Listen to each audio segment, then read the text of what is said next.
I just am so thrilled specifically that this team, and we're getting to play that preseason game up there.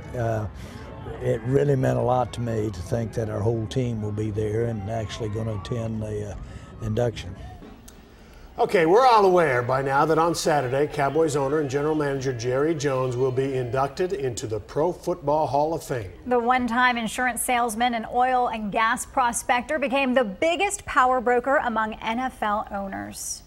And tonight we are taking a look back at where his NFL journey began, how he helped shape America's team and revolutionize today's NFL. Jerry's aggressiveness and ambition taught everyone in the very lucrative business of sports the importance of building their own brand.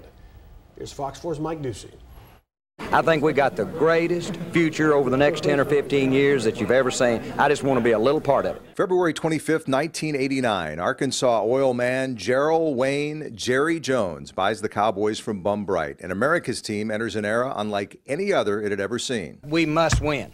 We will win. Win is the name of the game. Jerry started his tenure by firing the most revered figure in the franchise's history. It's the end of an era, and it's impossible to even imagine the depth of it right now. Tom Landry's teams had struggled in recent years, and Jones wanted to make a change. Many never forgave him for it. I don't expect to replace someone. That doesn't happen. You don't replace a Tom Landry. Jones brought in his former University of Arkansas teammate, Jimmy Johnson, whom he hired away from the University of Miami. And Jimmy and Jerry teamed up to win back-to-back Super Bowls in 1992 and 93. Clarice and John, after 5 years, back-to-back Super Bowl wins, and after building the foundation for a football dynasty, the Dallas football marriage of Jimmy Johnson and Jerry Jones ends in sudden divorce. The Cowboys stage wasn't big enough for both of their egos, and in March of '94, they broke up. I think it's crazy. Hard to believe. And many have never forgiven Jerry for that. We have mutually decided that I would no longer be the head football coach with the Dallas Cowboys.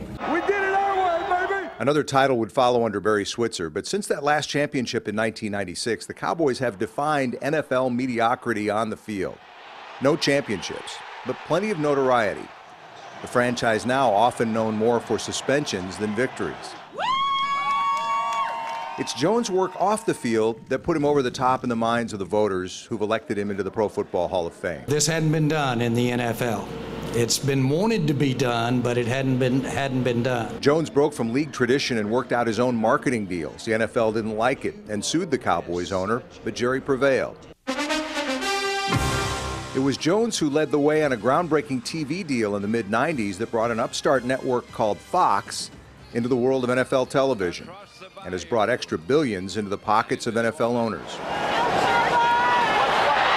On the field, from Gailey to Campo to Phillips, and even with Parcells, Jones could not get back to a Super Bowl, but he somehow has kept the Cowboys brand as relevant as ever, staying a step ahead of the competition when it comes to marketing and media and facilities. In 2009, what is now known as AT&T Stadium opened with its 60-yard-long video screen, a first for an American stadium. Then last year, the team's new headquarters in Frisco opened, The Star, featuring a 12,000-seat indoor stadium in a partnership with Frisco ISD. The Jones family runs the Cowboys, with Stephen and Charlotte and Jerry Jr. all making decisions in the front office. And in Canton, Jerry's wife, Jean, will introduce him before he's inducted into the Hall. Jerry calls Jean his closest advisor and, at times, harshest critic. I'll never forget pillow talk. Came home, didn't even look at me. You just can't leave it alone, can you? You just, when it gets really comfortable and what have you, you've got to shake it up. Okay. How in the world is Jimmy not our coach? Jerry and his family have worked hard to make the Cowboys the most valuable sports franchise in the world. A team he bought for $150 million is now worth $4 billion. But Jones claims he'd give a lot of it back to get a fourth Super Bowl trophy.